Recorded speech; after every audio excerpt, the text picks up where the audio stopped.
আমাৰ water research ডিপাৰ্টমেণ্টৰ পীযুষ হাজৰিকা ডাঙৰীয়াৰ নেতৃত্বত আৰু চেয়াৰমান আলী আহমেদ ছাৰৰ নেতৃত্বত যি কাম আহিলে এই কষ্টৰ ফলত মানে এইটোৱে লাগিছে যে লোকেল কিছুমান মানুহ এইটো কামৰ লগত জড়িত হোৱাৰ পিছত অতি নিম্নমানৰ কাম হ'ল। এতিয়াতো বাৰিষা আহাই নাই আৰু নদীত এনেকুৱা প্ৰবল ধাৰো নাই।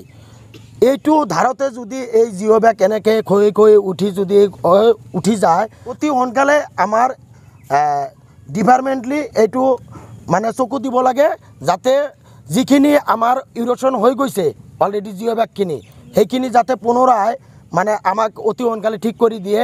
আমি MLA মহোদয়ক অনুৰোধ জনাইছোঁ আৰু আমাৰ ইৰোশ্যন ডিপাৰ্টমেণ্টৰ মন্ত্ৰী পীযুষ হাজৰিকা ডাঙৰীয়াক আমি অনুৰোধ জনাইছোঁ যাতে এই বৃহত্তৰ অঞ্চলৰ স্বাৰ্থত তেওঁলোকে যাতে এইটো কামৰ ওপৰত অলপ চকু দিয়ে।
আপুনি চাই আছে ND24 সৰ্বশ্ৰেষ্ঠ নহয় সৰ্বোত্তমৰ দৌৰত।